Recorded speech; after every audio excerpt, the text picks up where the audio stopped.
ओम नमो अर्हंतानं, नमो सिद्धानं, नमो आयर्यां, नमो जनायां, नमो लोये त्रिकालवर्ती साहूणं। मंगलं भगवान् वीरो, मंगलं गौतमो गणे, मंगलं कुंदकुंदायो, जैन धर्मोस्तु मंगलम। सर्वमंगल्यमांगल्यं सर्वकल्याणकारकं, प्रधानं सर्वधर्माणां, जैनं जयतु शासने। सर्वज्ञ परमात्माની દિવ્ય દ્વેષનાની આ મધુરમય વીણા છે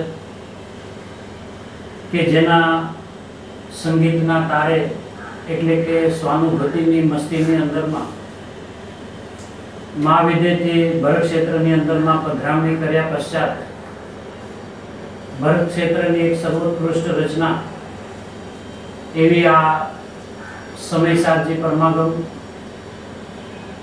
કે જેના રચયિતા કુંકુમ ભગવાન અને અમૃત રેડનાર અમૃતચંદ્ર આચાર્ય ભગવાન એ ત્રણ સમર્થ મહાપુરુષોના અંતરંગને ખોલનાર વર્તમાનના અનંત ઉપકારી એવા પૂજ્ય ગુરુદેવ શ્રી કે જેમણે પોતાના સ્વાનુભૂત્યા ચકાસતેની અંદરમાં પોતાના નિજ આત્માનો અનુભવ કરીને પોતાના શુદ્ધાત્માને નમસ્કાર કરીને શુદ્ધાત્મા કેવો હોય એવો અનુભવ કરીને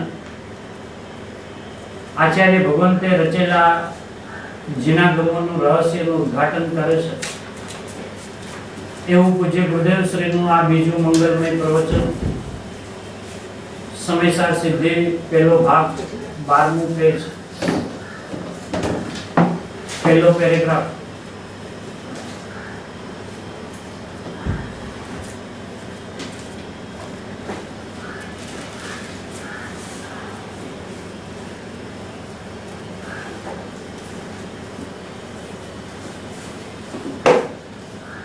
કુંકુમ ભગવાન સમયસારજીની શરૂઆત કરે એટલે કે મંગલાચરણ કરે એના પૂર્વે સમયસારનું રહસ્ય ખોલનાર અમૃતચંદ્ર આચાર્ય પરમાત્માએ મંગલાચરણ કર્યું અને સર્વપ્રથમ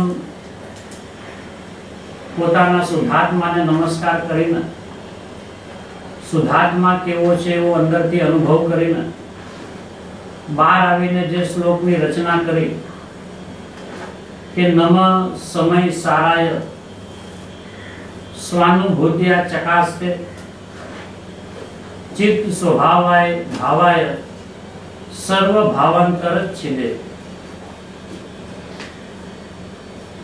કે સાહેબ આપે આ શ્લોકની રચના કેવી રીતે થઈ કે અમે અંદરમાં ગયા તો અમને અમારો શુદ્ધાત્મા આવો અનુભવમાં આવ્યો।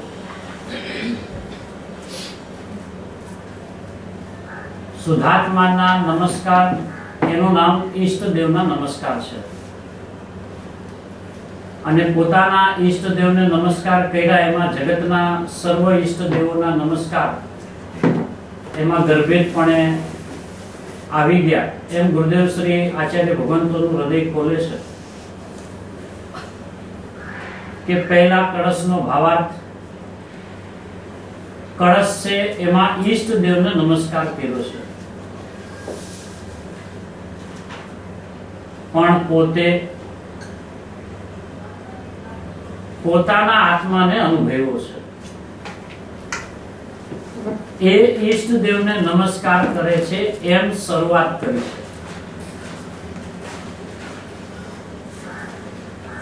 શું કહે છે ગુરુદેવ કે પોતે પોતાના આત્માને અનુભવ્યો છે એ ઈષ્ટદેવને નમસ્કાર કરે છે એમ શરૂઆત કરી છે।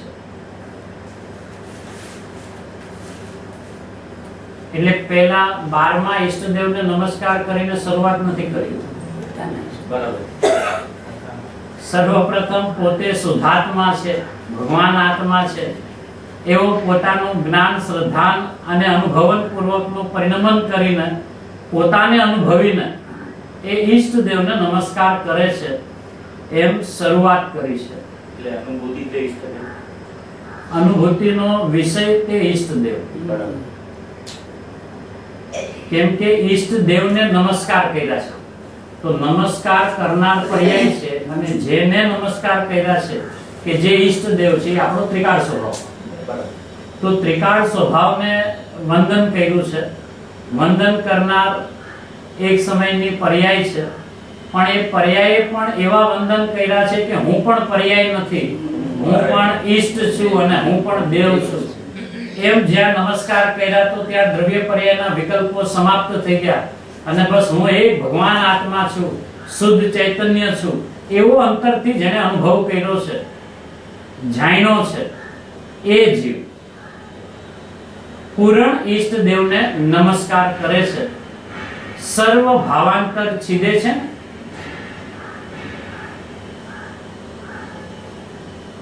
સર્વજ્ઞ પરમાત્મા, કોઈ નામ ન લીધું.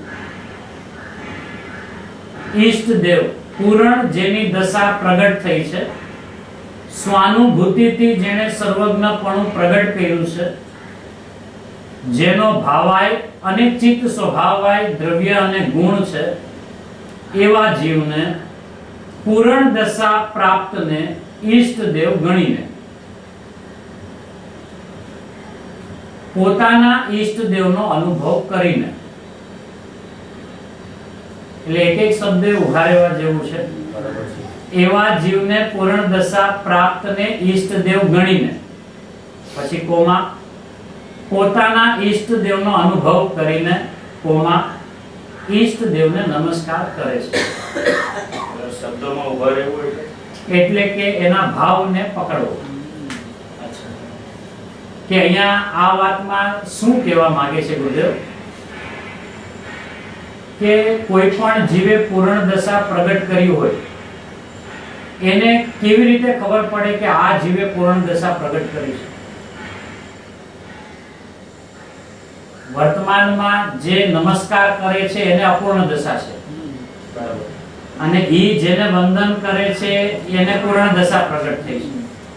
તો હવે ઈ પૂર્ણ દશા વાળાનું નક્કી અપૂર્ણ દશા વાળો કેવી રીતે કરે? પોતાના પૂર્ણ સ્વભાવનું કરશે.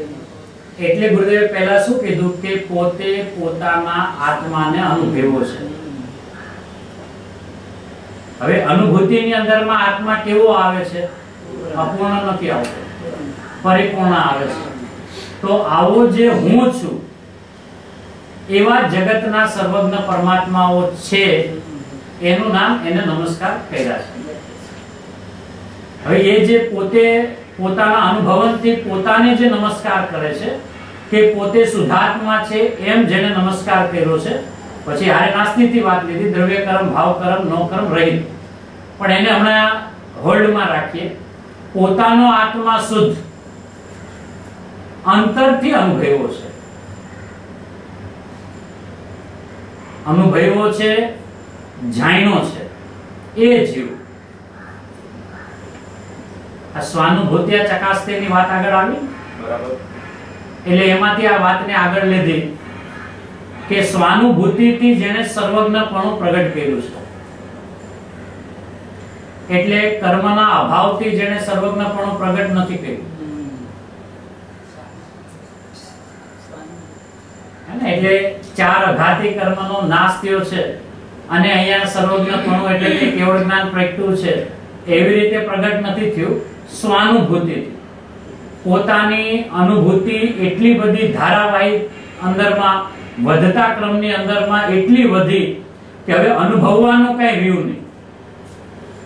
જેટલો હતો એટલો પૂર્ણ અનુભવમાં આવી ગયો એવી સ્વાનુભૂતિથી જેને સર્વજ્ઞપણું પ્રગટ કર્યું છે.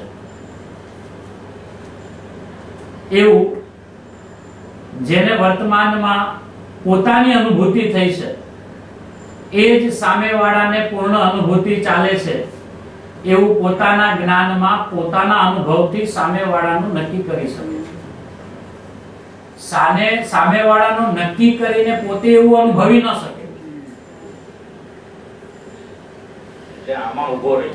હા, સામેવાળાની સામે ઊભો રહીને એનું નક્કી ન કરી શકે. એ પોતામાં પોતે શુદ્ધાત્મા છે એવું અનુભવ કરીને પોતાના અનુભવથી સામેવાળાનું નક્કી કરી શકે. બહુ સરસ. એ આ પ્રકારનો નમસ્કાર છે એમ ગુરુદેવ કહે છે. એટલે ગુરુદેવ પછી છેલ્લે 3 વાત કરી. એવા જીવને, કેવા જીવને કે સ્વાનુભૂતિથી જેને સર્વજ્ઞપણું પ્રગટ કર્યું છે. હવે એને સ્વાનુભૂતિની અંદરમાં પોતે કેવો ભાઈસો કે જેને ભાવાય અને ચિત્ત સ્વભાવાય. ભાવાયમાં દ્રવ્ય, ચિત્ત સ્વભાવાયમાં ગુણ અને સ્વાનુભૂત્યા ચકાસ્તીની અંદરમાં પર્યાય. એમ સમસ્ત પોતાના નિજ વૈભવને જેને નિહાળ્યો, બહુ સરસ. અનુભવ્યો, એવા જીવને પૂર્ણ દશા પ્રાપ્તને ઈષ્ટદેવ ગણીને, એને અત્યારે ઈષ્ટદેવ ગણવામાં આવ્યા છે. એટલે શું કે એના માટે ભલે ઈષ્ટદેવ હોય, એના માટે ભલે સર્વજ્ઞ હોય, પોતાના માટે ઈ સર્વજ્ઞ છે એમ હમણાં ગણ્યા છે. એમ ગણીને, એમ છે ઈષ્ટદેવ ગણીને પછી પાછા તરત પોતામાં આવ્યા, પોતાના ઈષ્ટદેવનો અનુભવ કરીને. બરાબર. અને છેલ્લેમાં માર્મિકતાની અંદરમાં બેયને સમાડી દીધા. ઈષ્ટદેવને નમસ્કાર કરે છે કે સાહેબ આમાં તમે કોઈની વાત ન કરી કે બે આવ્યા. પોતાને નમસ્કાર જ્યાં કર્યા ત્યાં અનંત સર્વજ્ઞને નમસ્કાર પહોંચી ગયા. એટલે ભાવ નમસ્કાર અને દ્રવ્ય નમસ્કાર બે આવ્યા. એટલે છેલ્લામાં ખાલી એટલું જ કીધું ઈષ્ટદેવને નમસ્કાર કરે છે.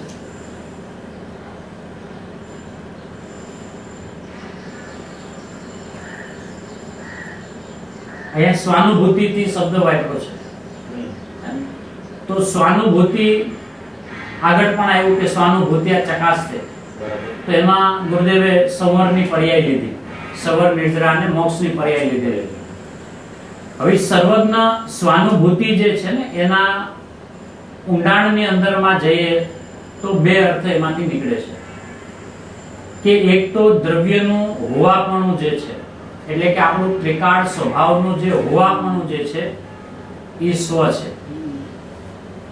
બરાબર છે. હવે એની અનુભૂતિ નથી. નિત્ય છે માટે હા, અનિત્ય નિત્યનો નિર્ણય કરે છે. ના એટલે હમણાં એ બી ને આપણે હમણાં શું લે કે આ સ્વાનુભૂતિ લીધું. હા. તો અનુભૂતિ છૂટું પાડો તો સ્વ વત્તા અનુભૂતિ. બરાબર છે. સ્વાનુભૂત્યા. હવે જો એને સંસ્કૃત શ્લોકમાં વાંચીએ સ્વાનુભૂત્યા, તો ભૂત્યાનો અર્થ થાય ભૂતાર્થ. ભૂતાર્થનો અર્થ થાય જેનો હોવાપણું કાયમ છે. તો જેનો હોવાપણું કાયમ છે એમાં દ્રવ્ય આવ્યું.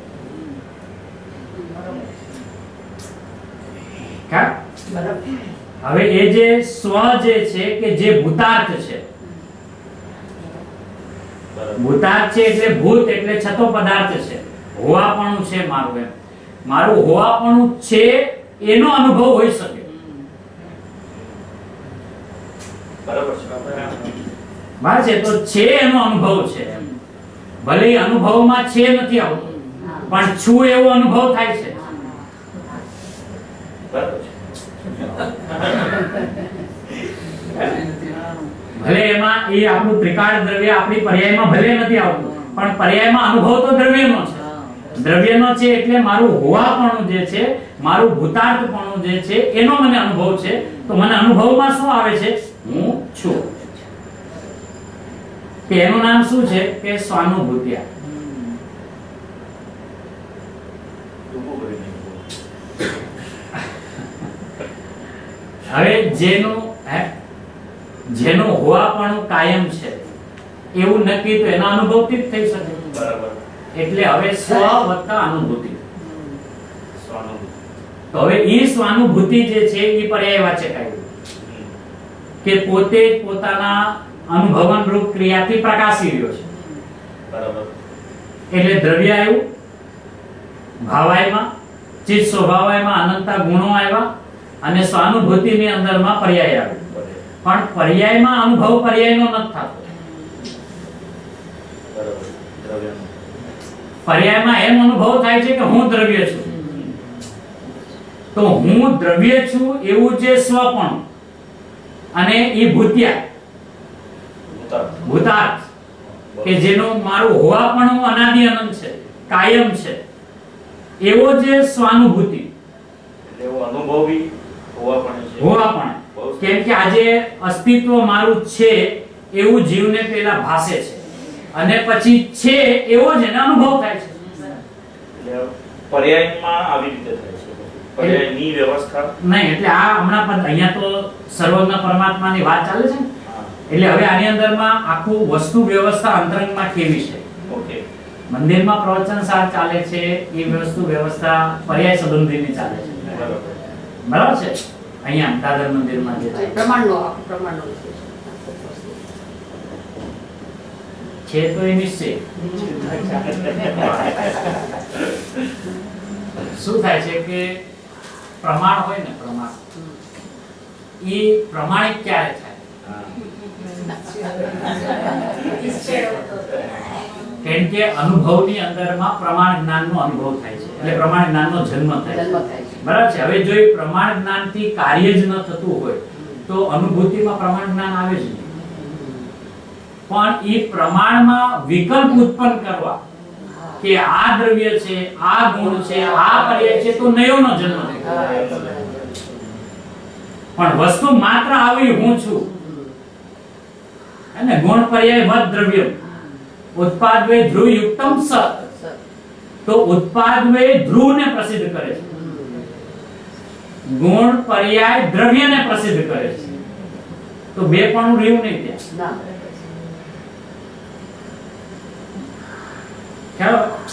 ઉત્પાદ વે ધ્રુવ યુક્તમ સત જે છે એમાં ઉત્પાદ વે અને ધ્રુવ એમ નથી. એ તો શરૂઆતમાં સિનિયર જુનિયરમાં પદાર્થની વ્યવસ્થા સમજાવવા માટેનું ઈ સૂત્ર છે, પણ એ સૂત્ર ઈનું ઈ સૂત્ર સ્વભાવ સૂચક પણ છે, કારણ કે ઉમા સ્વામી દ્વારા અનુભૂતિ દ્વારા રચાયેલું સૂત્ર છે. તો એનાથી અનુભૂતિ ન થાય, એ ખાલી પ્રમાણનો વિષય હોય એમ ન બની શકે. તો હવે ન્યા ઉમા સ્વામી પરમાત્મા તત્વાર્થ સૂત્રમાં એ સૂત્ર શું કામે લખ્યું કે ઉત્પાદવે ધ્રુવ યુક્તમ સત, તો કે ઉત્પાદવે શેમાં? ધ્રુવ નામ પદાર્થમાં. તો ઉત્પાદવેના કાળે પણ એને ઉત્પાદવે દેખાતો નથી, એ જેમાં છે એવું ધ્રુવ દેખાય છે, કે જે ધ્રુવ સત છે. વસ્તુ સ્થિતિ એકદમ આપી. બરાબર. એમ એ સત છે. સત એટલે એવું મારું હોવાપણું છે. અને એને જ્યારે વિભાગથી બતાવે તો કે જેમાં ઉત્પાદ વ્યય પણ છે અને જેમાં દ્રવ્ય પણ છે, એ આખી વસ્તુ સત છે.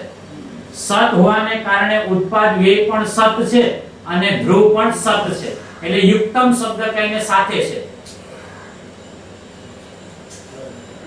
બરાબર. ઉત્પાદ વે ધ્રુવ યુક્તમ સત, યુક્તમ કહીને દ્રવ્યની અંદરમાં જ આવું છે એમ. પણ દ્રવ્યમાં આવું છે એવા દ્રવ્યને જોવે ત્યારે ખબર પડે ને, કે ઉત્પાદ વેને જોવે તો ખબર પડે. દ્રવ્યને જોતા ખબર પડે છે કે આ દ્રવ્ય કાયમ ટકે છે અને ટકીને એના જ સ્વભાવે પરિણમે છે, એનું નામ ઉત્પાદ વે. બહુ સરસ. બરાબર છે. બીજું સૂત્ર છે ગુણ પર્યાય વદ દ્રવ્ય,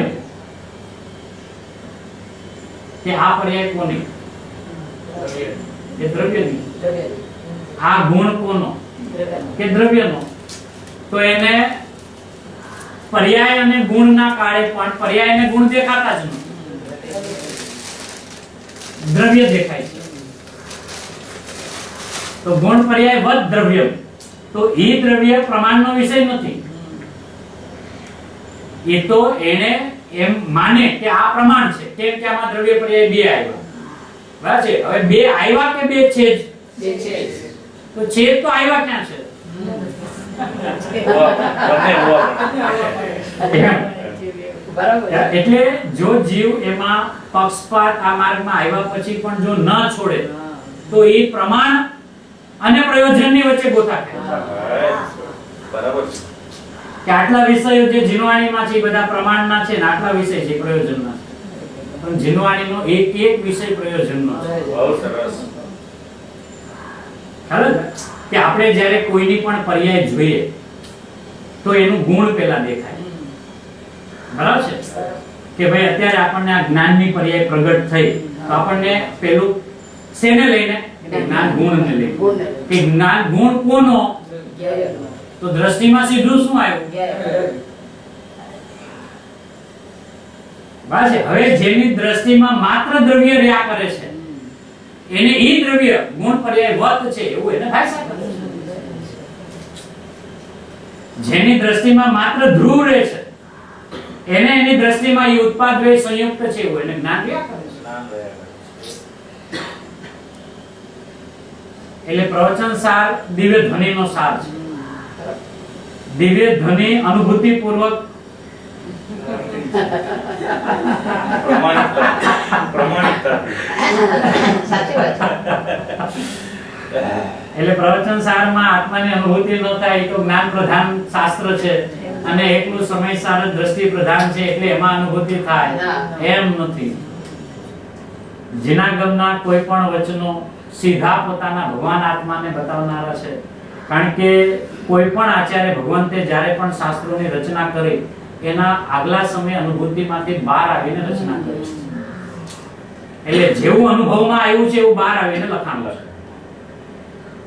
અને તો એ સ્વાનુભૂતિયાના કાળે શું થાય છે કે બે સ્થિતિ સિદ્ધ થાય છે કે સ્વાનુભૂતિયા ચકાસ્તે, તો હવે એની અંદરમાં પેલા દ્રવ્યની હયાતી હોય તો દ્રવ્યનો અનુભવ થાય. જેનું હોવાપણું છે એનો અનુભવ હોય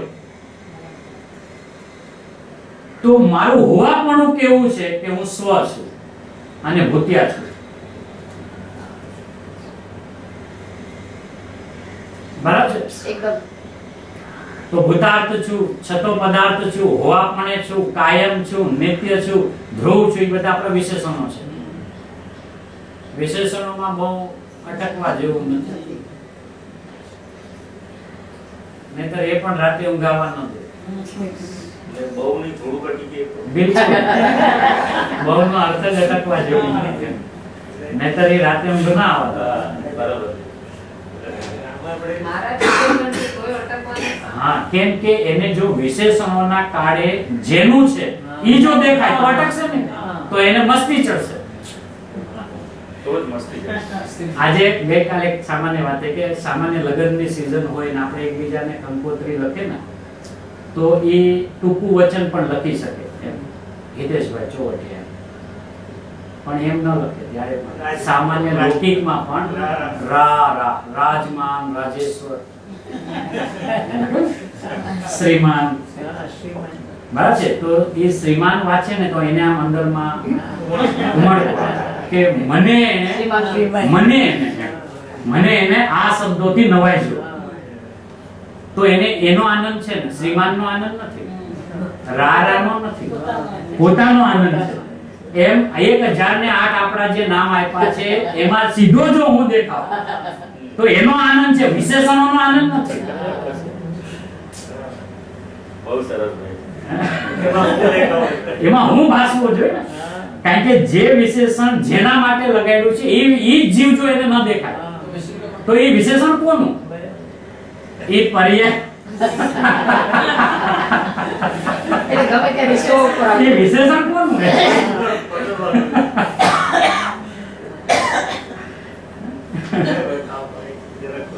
હા. મારી અપેક્ષા આપણે જાણ્યું શાસ્ત્ર વાંચ્યું તો આત્મા જાણ્યો હોય આ જેમ કેવો છે પેલા શ્લોકમાં હા. એ માની નો બી કરો જે અનુભવની વાત કરી એ તો પાછું એ દ્રઢતા અનુભવથી આ વાત કરવાની છે. નમસ્કાર જે ઈષ્ટદેવને હા. તો જાણ્યું માન્યું તો આપણને ઈઝી લાગે. અનુભવ એટલે એ છે ને એ આપણે દ્રઢતા કેવી રીતે એટલે અનુભૂતિની દ્રઢતા નથી કરવાની. તો શું હા. ના એ સમજ કે આમાં આપણે શું કીધું કે શાસ્ત્રથી આપણે જાણ્યું, અત્યારના આપણે કીધું કે શ્લોક દ્વારા જાણ્યું. એટલે જે શાસ્ત્ર વાંચ્યા એ આચાર્ય ભગવાન તો અનુભવીને લઈ ગયું, ગુરુદેવ બી અનુભવીને સમજાયું. તો અમે તો એટલે આપણે ના ન પાડીએ. એની ના નથી પડી. નહીં, બીજી વાત. એની તો વાત સમજી. ના, ના, સાંભળો, એક મિનિટ. આપણે આગળ કે હા, એની જ વાત કરું છું. કે આપણા પિતા છે ને સમાજની અંદરમાં જાઓ જલાલીમાં રહે છે. ગુરુદેવ એટલે આપણા પિતા. હવે એનું સામયિક જ્યારે નીકળે ને તો ઘરના દીકરાઓએ કઈ આજ્ઞા ન લેવાની હોય. એ તો ઘૂસી જ જવાનું. ગુરુદેવ જ્યાં જાય ત્યાં સાહેબ તમને એકલા બોલાવ્યા છે, અમને જ બોલાવ્યા નથી. તો એના ગેટ સુધી જેમ કે નીચે બિલ્ડિંગમાં ઉભા રહે, ઘૂસી જાય. એટલે આ લોકો જ્યાં જ્યાં વાત કરે ત્યાં આપણે ઘૂસી જ જવાનું. અરે વાહ. એમ કહું છું. હું આમ કરીને આમ નહીં ઉભો રહ્યો. એમ કહું. હે ને, કારણ કે જેના સંતાનો હોય, હવે એના પિતાને બોલાવે તેમાં ગર્ભિત છે કે એના દીકરાઓ હોય જ એમ. પછી દીકરો એમ કહી દે મોઢું બગાડીને કે તો બાપના નામે કંકોત્રી, અમારું નામ થોડી ને લખ્યું. બાપ કે હું આવ્યો ને એટલે તમે બધા આવી ગયા. એટલે આપણે પણ શાસ્ત્ર વાંચવા ત્યારે એમાં એ લોકો અનુભૂતિથી લખ્યું છે, પણ એ લોકો અનુભૂતિથી લખ્યું છે એવું મેં અનુભૂતિથી નક્કી કર્યું કે આ શાસ્ત્ર અનુભૂતિથી લખાણા. કે તમને કેમ ખબર પડી? મને અનુભૂતિ એવી થઈ ગઈ. ત્યારે તમે સમજાવો. પોતે સમજે છે ને, એવું પોતે સમજે છે ત્યારે એના સમજણથી અનુભૂતિમાં એને આવે છે. એમ આવવું જોઈએ. એમ અંદરમાં આવે છે ને કે ભાઈ ગુરુદેવ અત્યારે જે કાંઈ આપણને સમજાવે છે એ ગુરુદેવ એના અનુભવથી સમજાવે. તો ગુરુદેવનો અનુભવ તો ગુરુદેવ પાસે છે. તો ગુરુદેવે તો એમ ના કીધું કે હું અનુભવથી તને સમજાવું છું. એ તો ગર્ભિત. તો ગર્ભિત છે. ગર્ભિત. તમને ગર્ભિત છે એમ કહે છે. એમ આપણને બધાને ગર્ભિત છે એમ.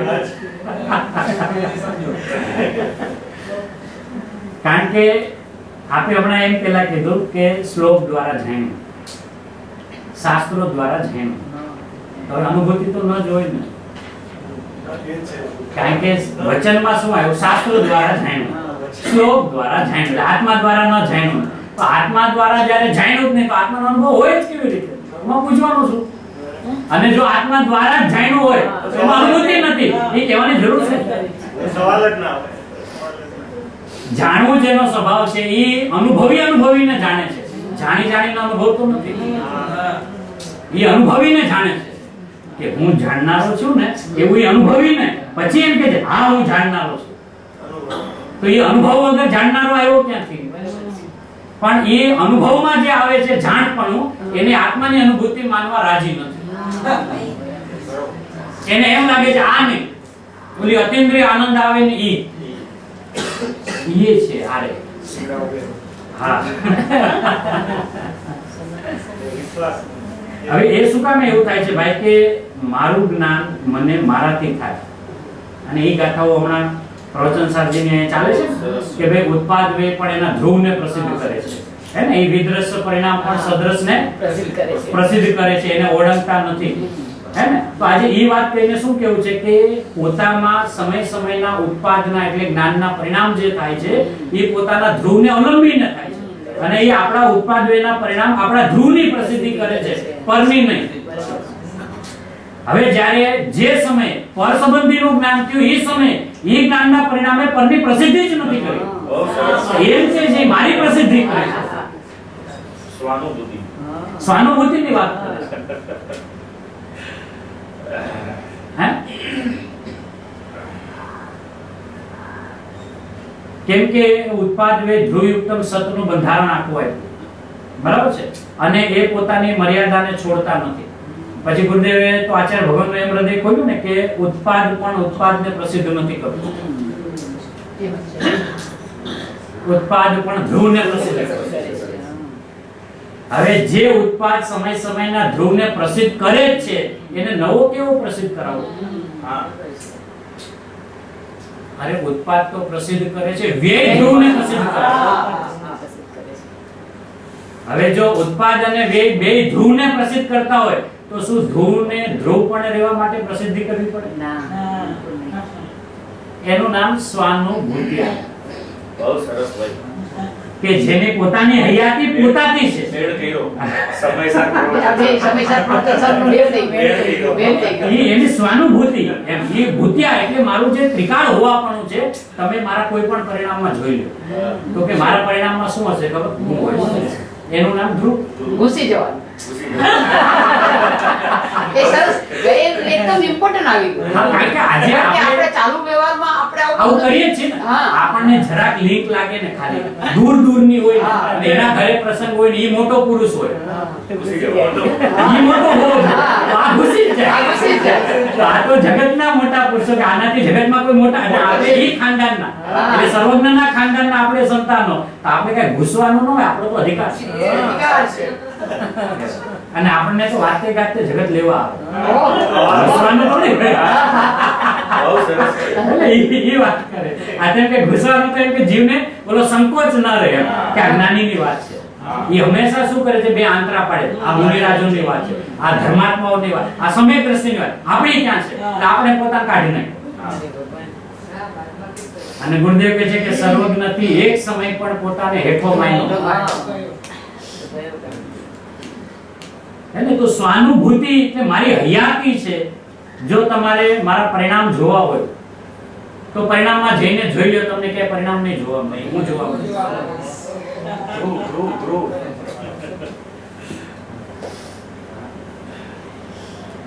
ગુરુદેવ લેવું છે થોડું પ્રવચન સર લેવું? હા, લ્યો ને, હજી આજે છે ને ભાઈ બોલતા હતા મને આવીને કહી ગયા મને કે જરાક ભાઈને કહીએ આપણે કે થોડું આ દે બહુ સરસ હતું આટલું એને પ્રવચન. ભાઈ ત્રિલક્ષણ કીધું છે ને હા એ તો ગજબ બહુ દહીં એ થોડું જરા ખોલો તો સારું ત્રિલક્ષણ હા એ સરસ બહુ કારણ કે જે નવાનું દ્રવ્ય દ્રવ્ય લીધું છે ને ભાઈ દ્રવ્ય એનો અર્થ થોડો સારો કરો એટલે સારું સારું એટલે તમારે સારું. એટલે અમને નથી સમજણ એટલે તમને સારો કેવું પડે તમારે સારો નથી તો એમ જ. એટલે જેવો છે એવો છે. આચાર્ય ભગવાન તો બહુ સરસ ભલે ને? હા. તમારે આવી ગયું બરાબર તમારે કહેતા હતા ને નહીં, અમે રોજ બેસીએ છીએ અચ્છા અચ્છા કોમ્પ્યુટર પર રોજ ચાલે કહેવાનો છે મતલબ ચર્ચા. એ છે કે વિશેષ અર્થ સારો એટલે ના ના હું તો એમ જ બોલું. હા, એ તો સાચી વાત. એમાં તો અનંત સર્વજ્ઞને બહુમાન છે હા. કેમ કે એના વગર આ જ્ઞાનમાં આ વાત આવે નહીં હે ને? કેવળ જ્ઞાન વગર આટલી સૂક્ષ્મ વાત પર્યાયની અંદરમાં ઉત્પાદ હોય ને ધ્રુવ અને એ જો ગુરુદેવ જેવા પુરુષો ન મેળવ્યા હોય તો આનું રહસ્ય આપણને શું ખોલી નાખવું? છે આપણે. એની પાસે હશે આ ચિત્રો પર. અચ્છા, ચાલો. તમે વાંચો. એટલે પેજ કહીશ.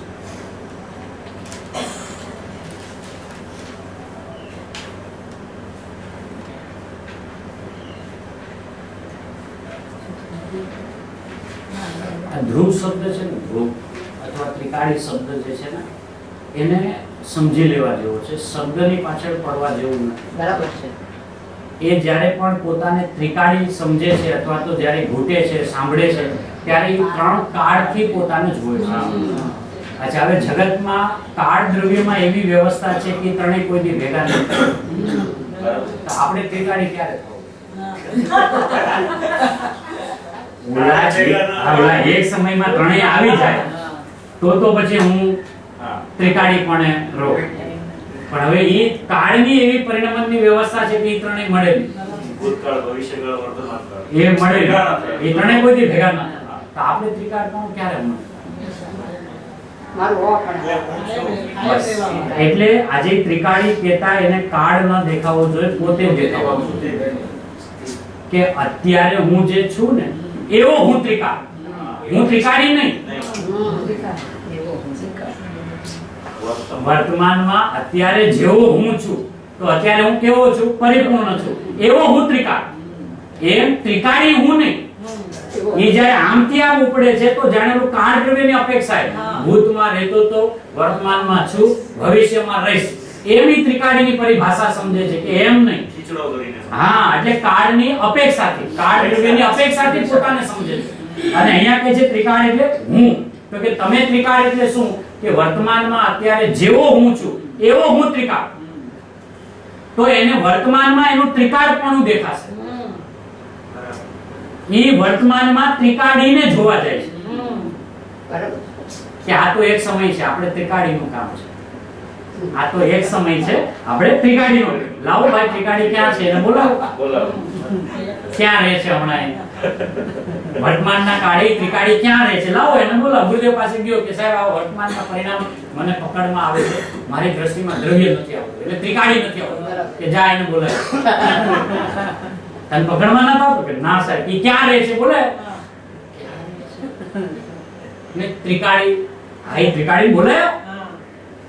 કે સાહેબ ઈ ક્યાંથી બોલાય? તો હું જ છું. એ તો તને કહું છું કે તું ત્રિકાળી છે, ત્રિકાળી તું નહીં. હું મારું જે હોવાપણું છે વર્તમાનમાં જેવું, તો વર્તમાનમાં હું કેવો છું? કે ભાવાય છું, ચિત્ત સ્વભાવાય છું, સ્વર્ગભૂત્યા ચકાશે છું. એવો હું ત્રિકાળ છું. એ સર્વ ભાવાંતર છિદે છે. બરાબર. તો આવું જે મારું હોવાપણ, આમાં ગુરુદેવે એક જગ્યાએ બહુ સરસ અર્થ કર્યો છે. ગુરુકાંડ દ્રષ્ટિમાનના એક પ્રવચનમાં છે.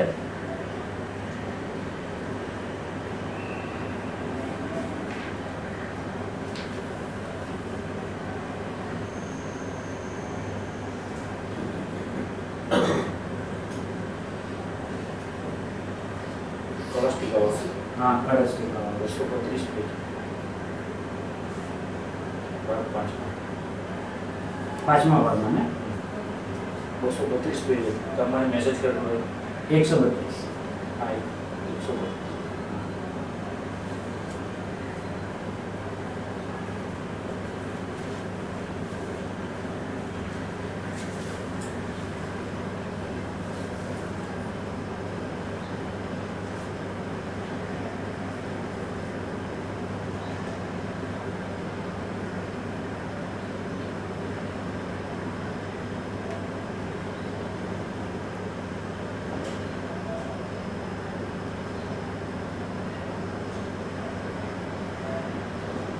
ગુરુકાંડ દ્રષ્ટિમાન પાંચમા ભાગની અંદરમાં 10મું પ્રવચન છે. કળશ ટીકા ઉપર ગુરુદેવનું પ્રવચન છે. 207 નંબરનો કળશ છે.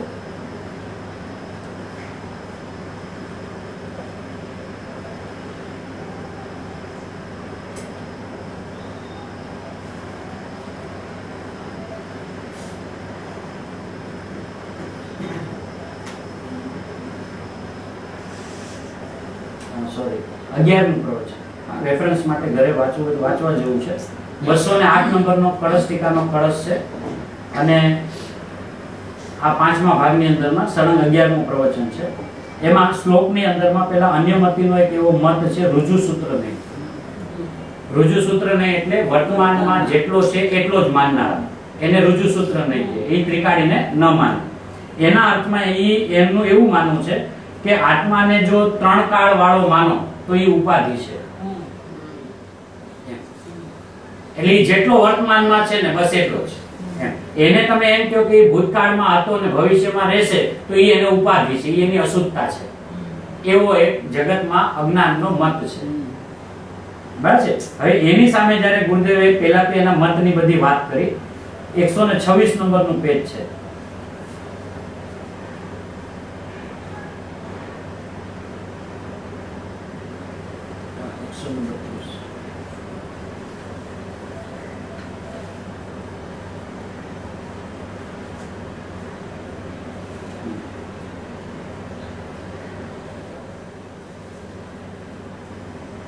કાલ ઉપાધિ બલાત, એ ત્રણ કાળની ઉપાધિના બળે એ અશુદ્ધ જ છે, એમ શુદ્ધ નહીં.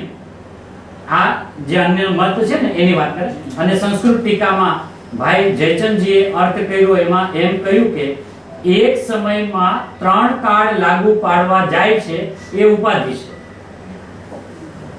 વર્તમાન સિવાય ત્રણ કાળ એમ કહે તો ભૂત અને ભવિષ્ય કહેતા ઉપાધિ આવી ગઈ એમ અજ્ઞાની માને છે. એટલે પેલા આ વાતને આમ સિદ્ધ કરે. હવે ગુરુદેવ એનો અર્થ શું છે એ ખોલે છે કે ત્રણ કાળ એ તો કાળની અપેક્ષા એ વાત છે. હવે આ આપણા લોકો માટે વાત છે, પણ વસ્તુ તો ત્રિકાળ ટકતી ચીજ છે. એમાં આ ભૂત અને ભવિષ્ય છે એવા ભેદ પણ તેમાં ક્યાં છે? એ તો ટકતું ધ્રુવ ધ્રુવ ટકતું તત્વ અનાદિ અનંત છે. આ શ્રોતાએ પ્રશ્ન પૂછ્યો કે સાહેબ સ્વીકાર જ ક્યાં આવ્યો છે? એટલે ગુરુદેવ કે ઈ તો કહ્યું ને ભાઈ, હવે આમાં મોડવા ત્રણ કાળ એમ કેવું એ ક્યાં અંદર છે? ત્યાં ક્યાં ત્રણ કાળ છે? એમ કે ત્રણ કાળ એમ કેવું એ ક્યાં અંદર છે? અંદર તો હું છું. અંદર કઈ કાળ છે કે ના? તો ત્રણ કાળ એટલે ના, એટલે હવે ઉપાધિ ઓલા લોકોની હવે આપણી વ્યવસ્થામાં આપણે કેમ સમજવાનું છે એ વાત કરે છે. બહુ સરસ છે અત્યારે. હે ને, ત્રણ કાળ એમ કેવું એ ક્યાં અંદર છે, પણ સમજાવવા માટે શું કેવું? ગુરુદેવ કે સમજાવવું કેવી રીતે કે પર્યાય એક સમય માત્ર છે અને દ્રવ્ય ત્રિકાળી છે. એમ છે ને? હવે એમ છે ને કહીને પહેલા એમ બતાવ્યું કે દ્રવ્ય છે, દ્રવ્ય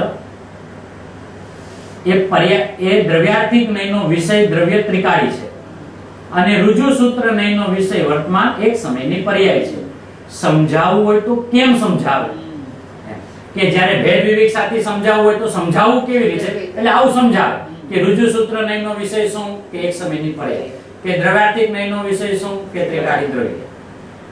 હવે ગુરુદેવ એમાંથી આગળ વાત શું કરે છે કે અહીંયા તો કહે છે કે વર્તમાન સમયમાં જે વસ્તુ છે, હા એને પકડમાં ન થાવ.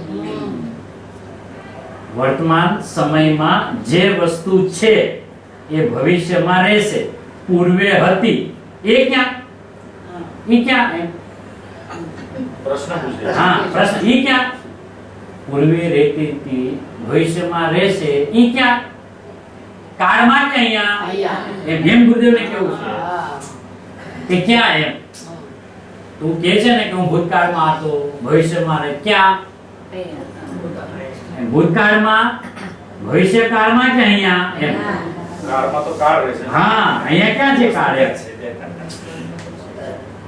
તો ગુરુદેવ કહે છે એ ક્યાં? અહીં તો છે જ, બસ આ ધ્રુવ છે, ધ્રુવ છે. હવે ગુરુદેવ શું કહે? પછી એને સમજાવવા માટે એમ કહેવાય કે આ ધ્રુવ ત્રિકાળી રહે છે. હવે આવા સ્પષ્ટીકરણ બહુ ઓછા આવે અને આવે તો આપણા લક્ષમાં ન આવે, અને લક્ષમાં ઈ જ આવે કે ત્રિકાળીનું લક્ષ કરવાનું છે.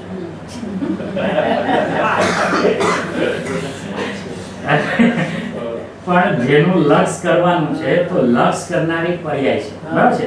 તો લક્ષ કરનારી પર્યાય વર્તમાનમાં હોય, બરાબર? તો જેનું લક્ષ કરી એ વર્તમાનમાં જોઈએ. હવે ઈ જો ત્રિકાળમાં હોય, આમ ક્યાંક પડ્યો હોય, ક્યાંક આમ પડ્યો હોય, તો એનું લક્ષ ક્યાં કરવું? ખ્યાલ? વર્તમાન પર્યાય દ્રવ્યનું લક્ષ કરે એમ કે, તો એવું દ્રવ્ય તો પેલા વર્તમાનમાં જોઈએ ને. હવે જો ઈ વર્તમાનમાં હોય તો એ ત્રિકાળ ક્યાં છે? વર્તમાનમાં છે હર સમય. હવે ઈ વર્તમાનમાં છે એને ભેદ ઉપજાવીને એમ કેવું કે હું પૂર્વે હતો, ભવિષ્યમાં રહીશ, તો એક પરિણામના ત્રણ ભાગ. હા, એક કાળ સમયના ત્રણ ભાગ. ઈ વર્તમાન છે એમ એને જોવું તો ઉત્પાદ.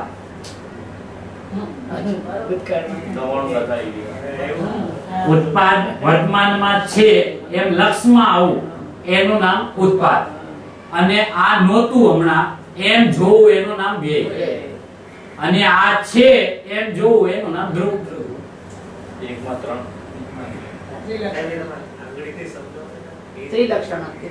ત્રિલક્ષણ.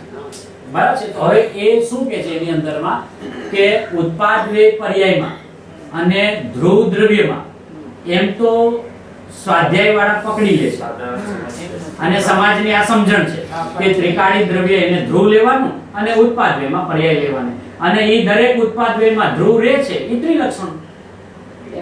ગુરુદેવ કહે છે અહીંયા ત્રિકાળીને એક કોર રાખો. હા, લખ્યું છે એક કોર રાખો. એક કોર રાખો. લખ્યું છે કોર.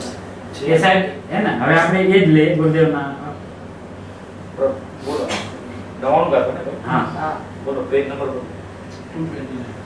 હિન્દી વાળો ગયો દેવ વાળો 99 ગાતો દેવ. હા, ઈ યાદ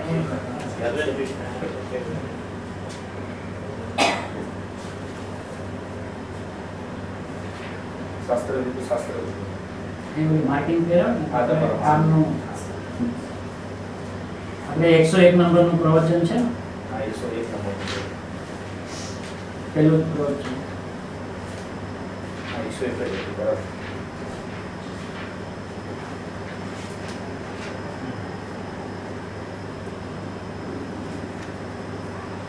હા, 103 નંબરનું પ્રવચન.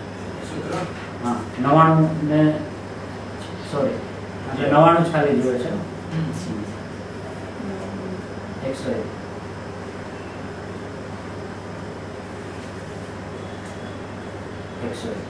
બસો ને 42 પેજ ઉપર છે. હવે પહેલા શું કર્યું કે આચાર્ય ભગવંતે સમજાવો છે પ્રવાક્રમ અને બતાવ્યું છે દ્રષ્ટાંત આપ્યું છે અસંખ્ય પ્રદેશનું. બરાબર છે. બરાબર.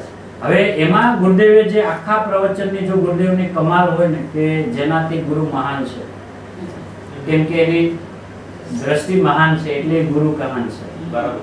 હવે એમણે જે ખુલાસો કર્યો ને પહેલામાં પહેલો બીજા પેરેગ્રાફની અંદરમાં શું કહે છે, અહીં તો આપણે આત્મામાં લઈએ, ત્યાંથી ગુરુદેવે સરળ કર્યું. અને આચાર્ય ભગવંતે એમ કીધું કે જેમ તે પ્રદેશો પોતાના સ્થાનમાં સ્વરૂપથી ઉત્પન્ન, આ મૂર્તિકાના શબ્દ. હા. તો હવે પ્રદેશો તો ઉત્પન્ન થાય નહીં, હા. તો અહીંયા તો શું આચાર્ય ભગવંતે શબ્દ પ્રયોગ કર્યો, જેમ તે પ્રદેશો પોતાના સ્થાનમાં સ્વરૂપથી ઉત્પન્ન. ઉત્પન્ન તો પર્યાય થાય, પ્રદેશો ન થાય. હવે ગુરુદેવની દ્રષ્ટિની કમાલ જુઓ કે આ અનુભવ વગર આ વાત નીકળી ન શકે. તો ગુરુદેવનો અર્થ શું કર્યો બીજા પેરેગ્રાફમાં, આત્મા અસંખ્ય પ્રદેશી છે. આપણે તો આત્મામાં લઈએ, બરાબર. જે પ્રદેશ ઉપર લક્ષ છે, જે પ્રદેશ ઉપર લક્ષ છે એ પ્રદેશને પૂર્વની અપેક્ષાએ વિનષ્ટ કહીએ. બરાબર. બરાબર છે.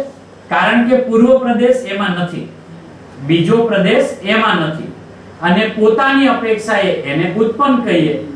પણ સળંગ છે ની અપેક્ષાએ ઉત્પન્ન અને વિનષ્ટ નહીં. હા, એટલે એ તો કમાલ છે. બરાબર છે. તો હવે એનો અર્થ સામાન્ય દ્રષ્ટાંત કે આ શરીર છે, શરીર. તો આ શરીર છે ને અસંખ્ય પ્રદેશી છે, હમણાં સમજી દ્રષ્ટાંતમાં. તો આની અંદરમાં નખથી શીખ સુધી અસંખ્ય પ્રદેશ છે. એમાં અહીંયા લક્ષ ગયું, બરાબર. અહીંયા તો એમ કહેવાય કે આ પ્રદેશ ઉત્પન્ન થયો. અચ્છા. આ થયો નથી. થયો નથી.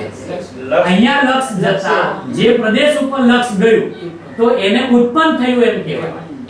અને ઈના ઈ પ્રદેશમાં બાજુવાળો પ્રદેશ નથી, એનું નામ વ્યય. અને ઈ પ્રદેશ છે એનું નામ ધ્રુવ. દ્રવ્ય. એનું નામ ધ્રુવ. ધ્રુવ પણ ભાઈ અને દ્રવ્ય શબ્દ જે વાત આ ધ્રુવ્ય છે ને ઈ પર્યાયના ધ્રુવ સ્વભાવ માટે હા, ધ્રુવ્ય બસ, વાત ક્ષણિક ધ્રુવ. પર્યાયના ક્ષણિક ધ્રુવ. ધ્રુવ એમ જ ને. ધ્રુવ ધ્રુવ. હા. કારણ કે ક્ષણિક લેશો ત્રિકાળી પાછો આમે ઊભો રહેશે. ઓહો. ખ્યાલ આવે? અહીંયા નજર ગઈ તો અહીંયા નજર નહોતી, એનો અર્થ એમ થયો ને અહીંયા અહીં ગુરુદેવે શું કીધું, એનું લક્ષ ત્યાં ગયું. એટલે એનો અર્થ એની પહેલા એનું લક્ષ ત્યાં નહોતું. હવે જ્યાં લક્ષ હતું એને ઉત્પન્ન કીધું, અને ત્યાંથી લક્ષ હવે અહીંયા ગયું તો હવે આને ઉત્પન્ન કીધું, અને આને વેર કીધું. પણ આમાં પણ હજી બે પર્યાયોની વાત આવી. આમાં પણ કેમ કે એમાં હજી શરૂઆતમાં એમ પહેલા સમજાયું કે એક પ્રદેશમાં બીજો પ્રદેશ નથી તો એને વ્યય કીધું. તો એકમાં ત્રણ સિદ્ધ ન થયા, બેની વચ્ચે ત્રણ સિદ્ધ થયા. બેમાં ત્રણ. અને આ ગાથામાં એકના ત્રણ ભાગ એમ આચાર્ય ભગવાનને સિદ્ધ કરવું છે ને. એટલે પહેલા ધીરે ધીરે એમ સમજાયું કે ઈ એક પ્રદેશમાં બાજુવાળો નથી એટલે એને વ્યય. તો પહેલા જરાક બેસે એટલા માટે. પણ આ પ્રદેશમાં આ પ્રદેશ નથી એમ કહ્યું તો બે પ્રદેશ થઈ ગયા, તો એકમાં ત્રણ ન રહ્યા ને. બરાબર છે. તો એ ખૂબી છે. હા, તો કે આ પ્રદેશ ઉપર જે પેલા લક્ષ નહોતું એનું નામ ઈ વ્યય, બીજા પ્રદેશો નહીં. આનો નહીં. ભાઈ ફરીવાર આ તો અમે ધ્યાનમાં નથી લીધું. હા, ફરી જોઈએ.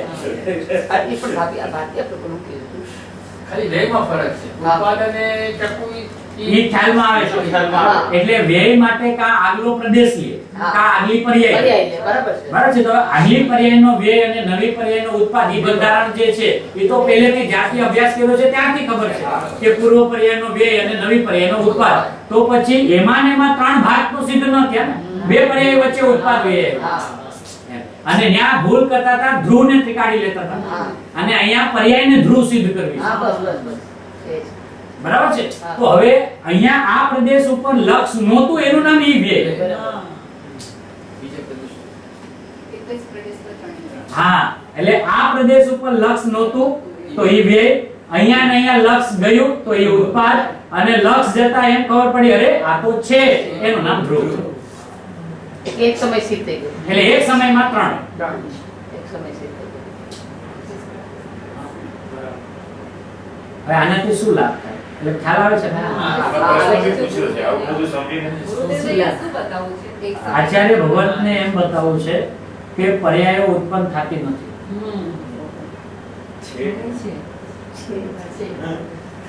છેલ્લે તો કે છે જ નહીં.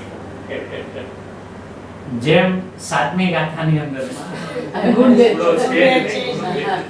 ગુણ ભેદ ઉપજાવીને કહેવામાં આવ્યા છે, એમ પર્યાયમાં ઉત્પાદ વ્યયને ઉપજાવીને કહેવામાં આવ્યા છે. બોલો.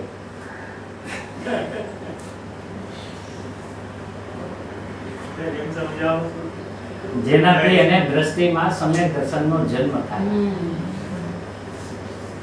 એને સમ્યક દર્શન જોઈએ છે ને કે હા સાહેબ, તો કે કેવી રીતે તું અત્યારે માને છે સમ્યક દર્શનની તે વિધિ શું અપનાવી છે કે મારા ઉત્પાદ વ્યયના પરિણામ અને મારું નવું ઉત્પાદ થયેલો પરિણામ મારા ધ્રુવ સ્વભાવને જોડે કે આનાથી શું થશે કે મને સમ્યક દર્શન થશે કે થયું વિધિ ખબર છે કે આમ જ છે, થયું કે ના ઈ નથી એટલે નથી થતું. કારણ કે પર્યાય જ્યારે ધ્રુવ માને છે ત્યારે જ સમ્યક દર્શન કામ થાય છે. ઈ પર્યાય નો સ્વભાવ પણ ઉત્પાદ વ્યય છે. જ્યારે ઉત્પાદ વ્યયને સિદ્ધ કરવા છે ત્યારે એમ પણ છે. પછી 100 101 માં તો પાછું ઈ જ વાત ને. પણ આ એક એવી ઇમ્પોર્ટન્ટ વાત છે કે બધી જગ્યાએ નથી. 99 ની ગાથામાં જ છે. જેમ 13મી ગાથામાં ભૂતાર્થ નયથી નવ તત્વને જાણવાનું જે લખ્યું છે, જે બીજા શાસ્ત્રોમાં હાલમાં ઉપલબ્ધ શાસ્ત્રોમાં જેમ બીજા શાસ્ત્રોમાં એ ગાથાઓ નથી, એમ ઉત્પાદ વ્યય ની આ આટલી ગંભીરતા વાળી વાત બીજા શાસ્ત્રોમાં આ જ આચાર્ય દ્વારા રચાયેલા શાસ્ત્રોમાં જ નથી. ભાઈ 100 માં તો પછી મૃતિકાનો વ્યય ને ઘડાનો ઉત્પાદ. હા, એટલે ઈ દ્રષ્ટાંત છે. હા, ઈ જ કહું છું ને એટલે. બરાબર છે. એટલે હવે એમાં તો સમજાવવું હોય તો દ્રષ્ટાંત શું આપવું? કારણ કે જગતને પહેલા જેનો પરિચય છે એવું એક દ્રષ્ટાંત આપે. તો ન્યા તો એમ કેવું છે કે કુંભારથી નથી થયું, હા, એટલે તો માટીથી થયો છે. બસ. બરાબર છે. એમ અહીંયા ઉત્પાદ વ્યય બીજા કર્મોને લઈને નથી થયો, તો પોતાના દ્રવ્યથી થયો છે એમ સિદ્ધ કર્યું. પછી દ્રવ્યની અંદરમાં જે આવ્યા તો કે ઉત્પાદ ઉત્પાદને કારણે, વ્યય વ્યયને કારણે, ધ્રુવ પણ એનું કારણ છે. પણ અત્યારે ઈ ગાથા નથી ચાલતી. ગાથા 99 એક માં 3. તમે જેમ કહ્યું પર્યાય બરાબર છે. હવે જે સમયે પર્યાય હું ધ્રુવ છું એવું જ્યારે જાણે માને છે અને પરિણમે છે ત્યારે જ સમ્યક દર્શન મુકામે થાય છે. જ્યારે ઈ ઉત્પાદ વ્યય વાળી હું છું એવું માને છે ત્યારે સમ્યક દર્શન શું કામ નથી થતું? ના, ભેદમાં તો છે જ નહીં. ભેદમાં તો એટલે કીધું કે એને ઉપર તબકે કહી દીધું કે ભેદમાં છે. જે છે એને પૂછો તમે ભેદમાં છો કે ના, એવું તો મને તો કઈ ખ્યાલમાં નથી આવતો હું ભેદમાં છું. પણ ઉત્પાદ વ્યય એને દ્રષ્ટિમાં આવતા જ નથી. એને દ્રષ્ટિમાં આવે છે ધ્રુવ. ધ્રુવ એટલે જેનું હોવા પણ. ત્રિકાળી ધ્રુવને એક કોર રાખો. એને હમણાં એક કોર રાખો એટલે એના લક્ષ્ય સમ્યક દર્શન નથી થતું એમ કે છે. આ ગાથાનો હાર દી છે. ઈ જ્યારે પર્યાયને એના સ્વભાવની ખબર પડી કે હું ઉત્પન્ન નથી થતી, હું છું, એટલે એને સમ્યક દર્શન થયું. નહીં, કોઈના જેવી નહીં. હું દ્રવ્ય છું. દ્રવ્ય જેવી ક્યાં છે?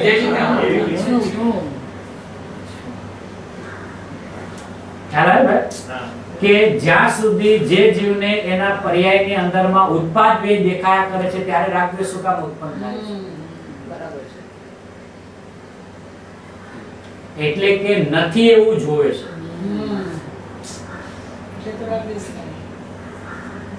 શું? નથી એવું જોવે છે. એટલે ઉત્પાદ દેખાતા એ ધ્રુવ પોતાને નથી એમ જોઈએ છે.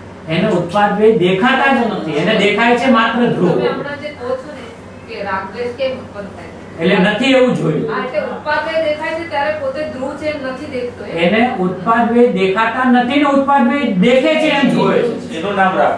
એનું નામ રાગદ્વેષ.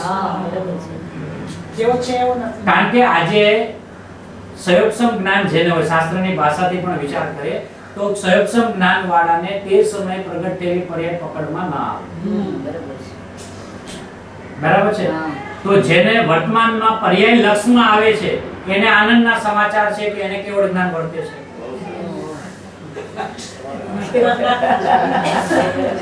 કે કેવળ જ્ઞાનની અંદરમાં તે સમયની પર્યાય તે જ સમય પકડમાં કે ખ્યાલમાં આવે કે આ પર્યાય થઈ. હવે એવી જો એને ખ્યાલમાં આવતી હોય તો પ્રભુ આપનું કેવળ જ્ઞાન કરે. અને જો એ નથી તો પર્યાય પકડાતી નથી એમ માનો તો એ સમય પકડાય જ શું? ધ્રુવ પકડાય. એ પકડાય છે ધ્રુવ અને એમ કે છે મને પર્યાય પકડાય. એનું અજ્ઞાન છે. એ રાગ છે. એ રાગ. બહુ સરસ છે. મોટામાં મોટી ભૂલ. હા, એમ કે આ 99 ની કથા 99 નો ધક્કો એમ બધે કહે છે ને કે આ જરાક માટે આમ અહીંયા સુધી આવ્યો ને આમ જરાક માટે માર ધક્કો એમ કે આમાં હવે કે તું ઉત્પાદ મેળવીને લઈ આવજે. ધ્રુવને આપણે લાવી શકીએ. ઉત્પાદ લઈને લઈ આવો. ના, નહીં લેવાય. કે સાહેબ ઈ તો આ સમયનું પરિણામ અને એટલું સૂક્ષ્મ કે અમે તો પકડી ન શકીએ. તો તું પર્યાય દ્રષ્ટિ વાળો ક્યાંથી થઈ? આનંદના સમાચાર છે. પર્યાય દ્રષ્ટિ વાળો ના ના, કારણ કે પર્યાય પકડાય તો પર્યાય દ્રષ્ટિ વાળો કહેવાય. પર્યાય પકડાય તો કેવળ જ્ઞાન થઈ જાય. અને ઈ જો પકડાય તો કેવળ જ્ઞાની છે. કે તું પકડાય જ શું મને કે દ્રવ્ય પકડાય. એટલે ઉત્પાદ વેય છે ને ઉપજાવીને કહેવામાં આવે છે. હવે એનો અનુભવ આપણને છે કે નહીં એનો પણ વિચાર કરો. કારણ કે જેટલી આપણે ચર્ચાઓ કરતા હોય તો એનું વર્તમાનમાં કોઈ ભાવ ભાષણ થાય છે કે નહીં. ભલે એને આપણે વિકલાત્મક જ્ઞાન કહીએ, ભલે એને આપણે સવિકલ્પ વાળું જે નામ આપવું હોય, પણ વર્તમાન આપણા ચાલતા પરિણામની અંદરમાં આપણને આવો કઈ અનુભવ આવે છે, અનુભવમાં આવું કઈ થાય છે કે નહીં એ પણ અનુભવથી નક્કી કરીએ. કે ઉત્પાદ વેય નથી એમ કેવી રીતે માની લેવું? કારણ કે આચાર્ય ભગવંતે કીધું છે ઉત્પાદ વેય ધ્રુવયુક્તમ સત. અને એમાં ઉત્પાદ વેયને આપણે ન માનીએ તો સર્વજ્ઞને નથી માનતા. એવા અનેક વિકલ્પો અંદરમાંથી ઉત્પન્ન થાય. તો આ વાત અંદરમાં જેટલા ઉલ્લાસથી ધરબાવી જવી જોઈએ એ ધરબાશે ને ઈના ઈ વિકલ્પોમાં રહેશે ને ઈ ભલે ગમે કે ઉત્પાદ વેય તો માનવાના છે. તો કે આચાર્ય ગુરુદેવ કે છે તો ન માનવા આપણે. લોજિકથી ન્યાયથી વિચાર કરે. હવે માન લો કે આપણને બધાયને હર સમય જ્ઞાન છે. હર સમય જ્ઞાન છે. હવે ઈ જ્ઞાન ઉપર જ્યારે લક્ષ જાય અને જે જ્ઞાન સામે ઝળક્યું તો એને એમ લાગે છે ને કે આ જ્ઞાન થયું. એનું જ્ઞાન થયું કે આ જ્ઞાન થયું? હમણાં એ સમય શું થયું એને કે મને જ્ઞાન થયું. એટલે એને જે હોવા વાળું હતું ને એ થવા વાળું લઈ ગયું. હોવાવાળું થવા. બરાબર છે. જ્ઞાન તો હતું. જ્ઞાન કારણ એ જ્ઞાન તો બધાને છે એવું જ્ઞાન તો બધાને છે ને.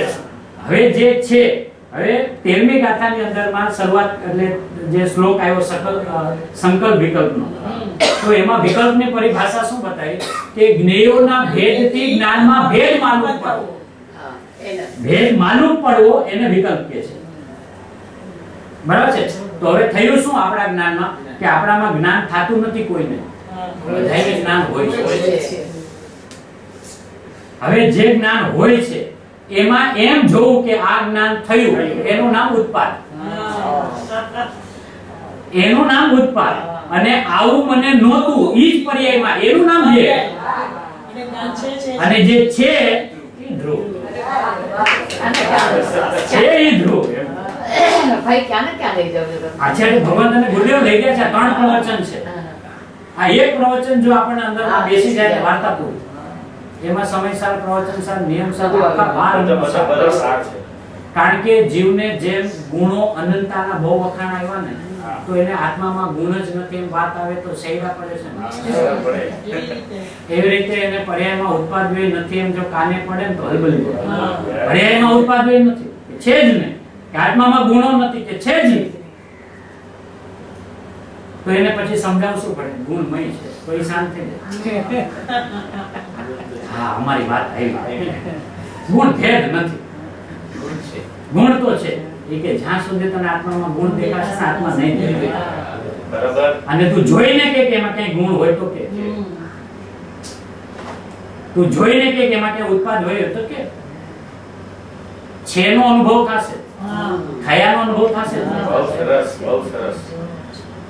અચ્છા, આપણે ક્યારના છીએ? આપણે ક્યારના છે તો કે આપણે આમ સામાન્ય આપણે બોલે ને કે આપણે અનાદિના છીએ. તો અનાદિના થયા છે એમ કોઈ દી બોલ્યા? ના, છીએ. તો અનાદિનો છું. કે અનાદિનો છું એવું વર્તમાનમાં કહે છે. એટલે એ વર્તમાનમાં છે ને, તો એને છેનો અનુભવ છે ને, થયાનો અનુભવ નથી. હવે છે એને થયો એમ જોવું, એનું નામ ઉપાદ.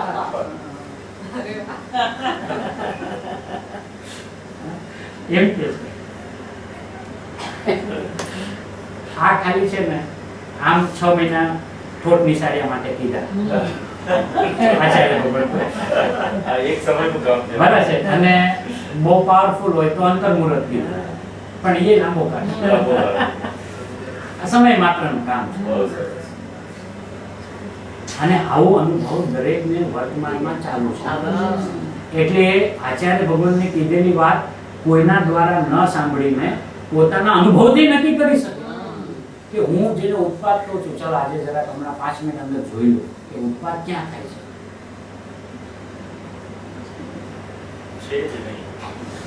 જોવે તો અનુભવથી નક્કી કરશે ને, તો ગુરુદેવનું હૃદય આપણને ખ્યાલ આવશે. તો આચાર્ય ભગવાનને સર્વજ્ઞનું હૃદય પકડાશે તો એનું કેવળ જ્ઞાન કેવું હોય ને, એને પોતાનું જ્ઞાન કેવું હોય, એના જ્ઞાનમાં કેવળ જ્ઞાન કેવું હોય એ ખબર પડે. ઈષ્ટદેવને નમસ્કાર. હા, એમાં ઈષ્ટદેવના નમસ્કાર છે કે મારા પરિણામની આ વ્યવસ્થા છે, આ મારા પરિણામની આવી વ્યવસ્થા છે કે પરિણામ કોઈ દી ઉત્પન્ન ન થાય. દ્રવ્યનું જે બંધારણ છે ને, એ દ્રવ્ય છે, ગુણો છે અને પર્યાય છે. એ જ્યારે પર્યાયની વાત આવે ને એટલે શું કે દ્રવ્ય છે, ગુણ છે, પર્યાય થાય થાય છે. છે. ખાતી છે એ ક્યાંથી લે છે? હવે છે એને ને એને થઈ છે એમ જોવી, એનું નામ ઉત્પાદ. અને એ ઉત્પાદના કાળે આવી નહોતી એમ જોવું, એનું નામ વેદ. અને એને ને એને છે એમ જોવું, એનું નામ ધ્રુવ. તમે ત્રણેયની ડેફિનેશન બદલાવી નાખો. ના, આવી ગુરુદેવે સમજાવી છે. એટલે આવી ગુરુદેવે આપણને બતાવી છે. આપણી બુદ્ધિમાન હોય એટલે એટલે જ કહું છું. આપણી બુદ્ધિમાન નહોતી એટલે બદલાવી ગઈ. આ ગાથા થઈ ગયા. તો અત્યારે ભાઈ સાથે કરવા જેવો છે. ટુકડીઓ લઈને કરવા જેવો છે. Actually સમજવા જેવું છે આજ. કેમ કે આ લઈને સમજવા જેવું છે. ના, પણ હવે તમે એને ભાઈને કહો હમણાં થોડા ટાઈમ હમણાં પ્રવચન સારે જ આપણે. હા. એટલે આપણે જે જાગૃત વિષય છે ને તો હા, આપણો જાગૃત બેસી વિષય તો બહુ બેસી જાય. આપણો બેસી જાય. હા. કારણ કે આજે છે ને ભાઈ, પર્યાયમાં ઉત્પન્ન થાય છે ને એવું જ્ઞાન તો બધાને છે, પણ પર્યાય કાયમ હોય છે ને, હા એ તો છે અપેક્ષા. એ કયો છો ને, એમ અપેક્ષા કરીને કાઢી નાખે. પણ એમને ભાઈ છે કેટલી વાર લીધું છે. આ તો લીધું ને, કારણ કે છેનું નામ ધ્રુવ છે. હા, એ જ. ધ્રુવનું નામ છે નથી. હા. છેદું ના. એનું નામ ધ્રુવ. છેનું નામ ધ્રુવ છે. હવે એ બધી પરિભાષાઓને આમ ઉલટી ઉતારવી હા, પડશે. બરાબર. ઈ એમ સમજે ધ્રુવ છે ને ઈ છે. હા. ઈ કે ના જે છું ને એનું નામ ધ્રુવ છે. એને તો એકો રાખવાનું કીધું. હા, અને ત્રિકાળીને તો એક વાર એકો રાખો. રાખવાનું કીધું.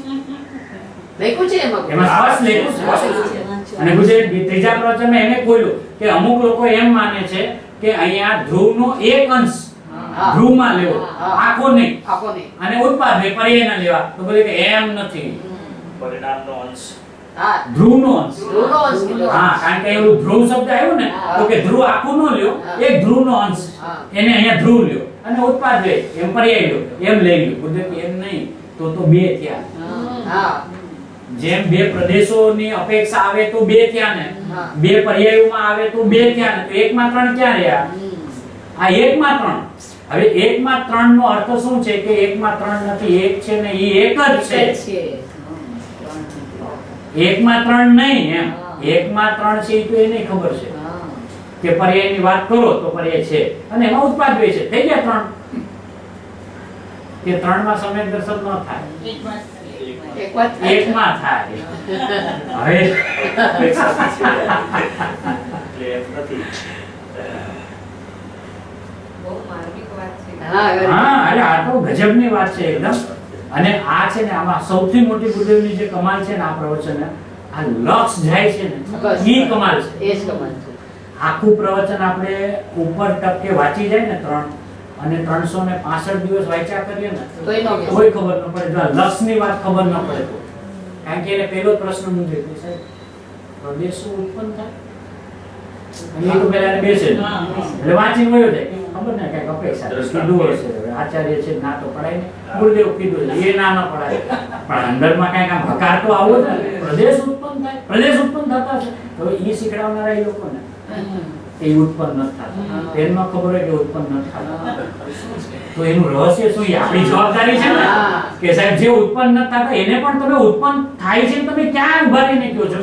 લક્ષ્મી લક્ષ જાય એનું નામ ઉત્પન્ન કે ઉત્પન્ન થાય એનું નામ ઉત્પન્ન? કે ના, લક્ષ જાય એનું નામ ઉત્પન્ન, ઉત્પન્ન થાય એનું નામ ઉત્પન્ન. તો જગત ને ખબર છે.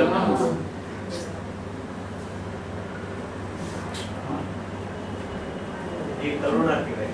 હા. એવી સમજાયું એમ. આ રીતે કેટલા હદે સમજાયું ખૂબ છે. પ્રવચન સાર સાંભળવાની આખી સિસ્ટમ બદલાઈ જાય છે. આ આટલું સમજી છે ને, નવાણી પણ આખી હવે નવાનું ગાંઠ આપણો મગજમાં ડ્રીલ થઈ જાય. પ્રવચન હા, સાર પ્રવચન સાર. કેટલું હાર્ડ લાગતું Hard છે એક લાગતું હતું. સમયમાં. ત્યાં જે આપણે વાંચી જ નથી શકતા. હવે તો એકદમ આમ મટકું મારવાનું મન નથી થતું. એટલું સરસ, બહુ સરસ ખુલે છે.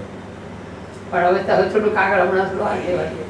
હા, કારણ કે આ જો બેસશે ને તમને હા, તો સમયસર સીધું બેસશે. હા, હા, બધું બેસે છે. બધું બેસશે પછી.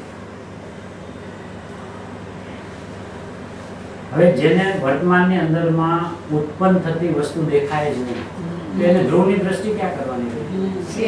છે. એટલે બધી કરાકૂટ મટી ગઈ. અહીંયા લક્ષ ત્યાંથી ફેરવો ને અહીંયા લઈ જાઓ ને એ એક સમયની પર્યાય ને ત્રિકાળીનું લક્ષ કરે ને એ જે ઉપદેશના કથનો હતા તો એ લઈ જઈ શકતો તો હતો ને. એનો સિદ્ધાંત શું હતા એમ એનું હૃદય આપણને પકડાય કે ભાઈ સમજાવ. હવે આ ગુરુદેવ 5 વાર એમ કે છે સમજાવવું હોય તો સમજાવે છે, હજી ઝીણું આવશે. હજી આનાથી ઝીણું આવશે. હો, હા. જો ગુરુદેવની ખાસિયત શું છે, હું તમને બહુ ઝીણું કહીશ હો, એ કોઈ દી ન બોલે. આવશે. અને આ પ્રવચન લઈને બીજા કોઈ બેઠા હોય ને પંડિતો, मैं बहुत आपको आज सूक्ष्म बताने वाला નહીં. हूं। मैं भाई तू पहला सूक्ष्म થઈ જા, એ અનુભવ કરી લે. હવે આ જેને અનુભવમાંથી આવે છે એ શું કે આવશે હો. અને એટલી કરુણાથી કે ને પાછા શું કે ધ્યાન રાખે ને તો પકડાય એવું છે. પકડાય એટલે એમ નથી કહેતા કે નહીં પકડાય, બહુ સૂક્ષ્મ આજે હું કહેવાનું તમે હોઈ જાવ જોકા કા, એમ નહીં, પકડાય એવું છે હો. કેટલી સરળ ભાષામાં કે આચાર્ય તો જો કેટલી કરુણા કરી છે, કેવળ જ્ઞાનને હેઠે ઉતારે કે સાહેબ હવે પરિણામમાં એને ઉત્પાદ વ્યયને માયનો ક્યારે કહેવાય? ઉત્પાદ વ્યયથી પણ વિચાર કરીએ ને તો ઉત્પાદ વ્યય જેના હોય ઈ એને દ્રષ્ટિમાં આવે તો ઉત્પાદ વ્યયને માયનો કહેવાય. ઉત્પાદ વ્યયને પણ જો માનતો હોય એટલે કે ઉત્પાદ વ્યયને માને તો ઉત્પાદ વ્યયના ન હોય, એ જેના હોય. હવે ઈ જો એને દ્રષ્ટિમાં આવે તો એને શું દેખાય ખબર? અરે આ જે છે ને ઈ તો પરિણમે છે, આ જે છે ને ઈ તો પરિણમે છે, તો છે પણ આવ્યું ને પરિણમ પણ આવ્યું, તો અચ્છા આને જ્ઞાનીય ઉત્પાદ વ્યય ધ્રુવયુક્તમ સત્ય છે. એટલે દ્રષ્ટિમાં શું રહ્યું? ઉત્પાદ વ્યય ન રહ્યું. આ છે ને હા કે છે તો પછી ઉત્પાદ વ્યય ક્યાં આવ્યું? કે છે નું કાયમ છે પણ જે છે ઈ જ એનું પરિણમન છે. એ આમ ઉત્પન્ન થાય છે એમ નહીં. ઉત્પાદ વે ધ્રુવ નીકળેલો હતો. હા એમાં કારણ કે જો પેલા ધ્રુવ કેવો જોઈએ ને એની જગ્યાએ ત્રીજો ધ્રુવ શબ્દ હોય. ઉત્પાદ વે ધ્રુવ યુક્તમ સત એટલે ધ્રુવ સત છે. ન્યા આચાર્યોની દ્રષ્ટિ લઈ જવી છે કે જે ધ્રુવ છે ને એમાં ઉત્પાદ વે છે એટલે ઉત્પાદ વેને જોનારાને ઉત્પાદ વે ન દેખાવો જોઈએ એનું નામ એને ઉત્પાદ વેને જોયા. હવે ઉત્પાદ વેને જોનારા ધ્રુવને જોવે તો ખબર પડે આ તો પરિણમે છે એટલે પર્યાયનું જ પરિણામ છે. દ્રવ્ય પરિણામ છે. હા બરાબર. એ આ 248 માં દ્રવ્યથી તે દ્રવ્યમાં જ આપણે ભારતીય આપણે હા. દ્રવ્યથી તે દ્રવ્યમાં આપણે બે જણ ચર્ચા કરી 248 માં ઉત્પાદ વે શું થાય? નહીંતર પેલા ધ્રુવ લખો બંધારણથી વાત કરો તો ધ્રુવ ઉત્પાદ વે એમાં હોય. એ ધ્રુવનો ઉત્પાદ એ નથી બતાવો. હા ઉત્પાદ વે કારણ કે ઉત્પાદ વે શેમાં? ધ્રુવના ઉત્પાદ વે નહીં એમ ઉત્પાદ વે થાય કે શેમાં? કે ધ્રુવમાં. ધ્રુવના વસ્તુમાં. તો વસ્તુ દેખાય તો વસ્તુમાં ઉત્પાદ વે છે એમ દેખાય ને? હવે વસ્તુ તો દેખાતી જ નથી અને એ શું કે મને પર્યાય પકડાય છે. હા કોની? એ ખબર નહીં પણ હું પર્યાય દ્રષ્ટિ વાળો છું. એ બહુ સારું. આ બે સૂત્રો સીધા સમ્યક દર્શનને બતાવનારા છે.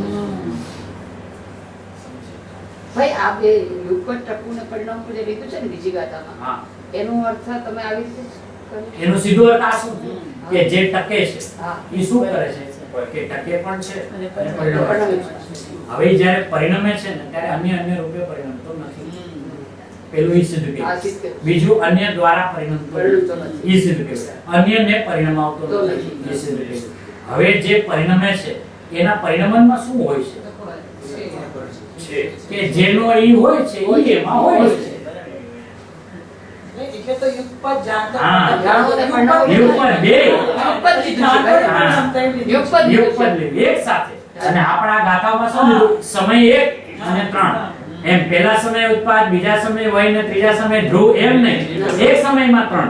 હવે જો એક સમયમાં 3 હોય અને કોઈ એમ કે ખાલી મને ઉત્પાદ વે જ પકડાય છે અને ધ્રુવ નથી પકડાતો તેનો ઉત્પાદ વે પકડાના જ નથી કારણ કે ત્રીજું તો ત્યાં હતું જ.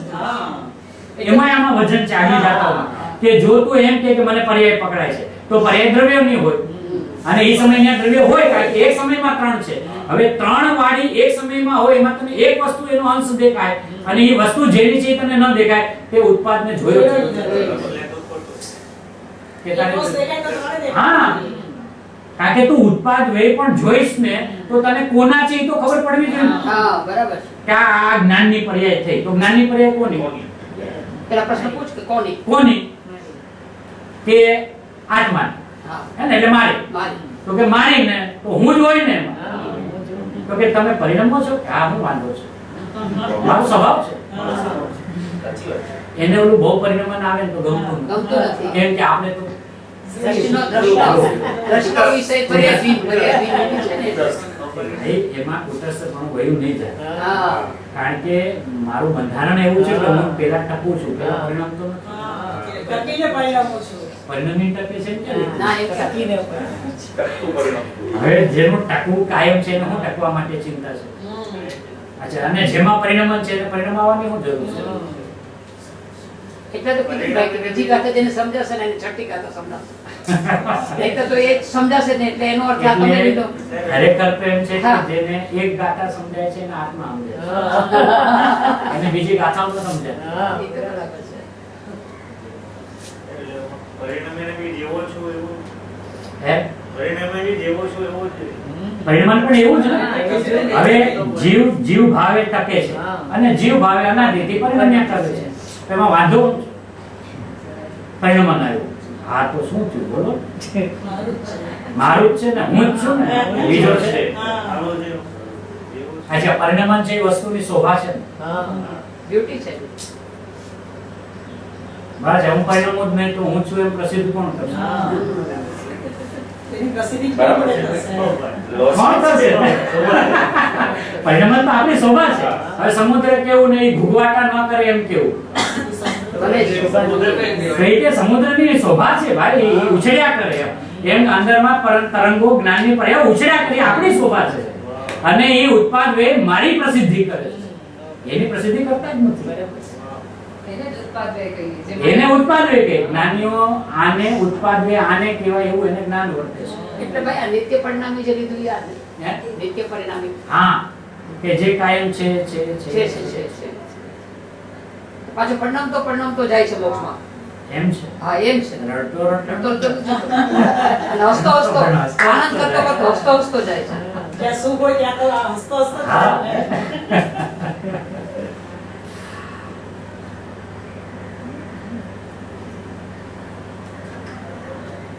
આમાં 248 નંબરના પેજ ઉપર એક ક્રમબદ્ધની વાત લીધી કરે છે. સવાલ આપી. હવે લઈ લો એક કર્મત તો લઈ લો. ગજબ છે. હા એ 3 દેખાડી ને ક્રમબદ્ધ શીખવું છે. બહુ વાર લાગશે. એ આખો વિષય લેવા હા જેવો એ આખો વિષય અલગ છે. એ ચાલે છે, એ જ ચાલે છે. પણ આપણે ખોલવા જેવું છે. આષાઢ આજનું પ્રવચન એમાં લઈ આપણે નવ્વાણું. બુકમાં લઈ આવશું આપણે. ત્યાં સુધી તો પૂરું થઈ જશે. બહુ સરસ છે. તો કયું લેવાનું? અહીંયા લઈ આવશું. પ્રવચન આ તો એક બે મિનિટ છે. આપણે બે ધ્રુવ છે ને, અરે ક્રમબદ્ધ છે ને, ક્રમબદ્ધ. તો આપણે સામાન્ય ક્રમબદ્ધની પરિભાષા જે રીતે ગુરુદેવ શીખડાયું છે એ આપણે શીખ્યા છીએ કે એક પછી એક અને ઉત્પાદ વે એને બધું ક્રમબદ્ધ કહેવાય. હવે આ ક્રમબદ્ધનો તો જીવને પરિચય છે, પણ એને ક્રમબદ્ધ ન કહેવાય.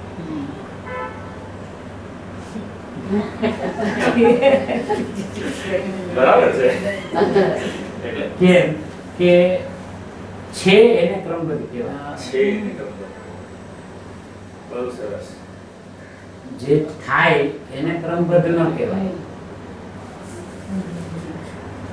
જે છે એ પોતાથી બદ્ધ છે.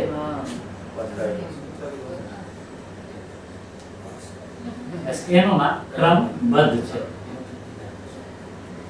એટલે છે થાય છે. ને થાય થાય છે. હવે જેનો છે એ પછી થાય નહીં. છે થાય કેવી રીતે? એ તો જગતને સમજાવવા માટે એમ કીધું કે જગતના દરેક પદાર્થોનું પરિણામ એના સ્વકાળે ઉત્પન્ન થાય, એનો જન્મક્ષણ છે, એનો ઉપાદાન કાળ છે, તો ક્રમબદ્ધ પરિણામો બધા થાય. એટલે ક્રમબદ્ધમાં અકર્તાપણાનો શંખનાદ ફીકો. બરાબર છે. જ્ઞાતા દ્રષ્ટામાં આવી જાય જીવ એના માટે ફીકો.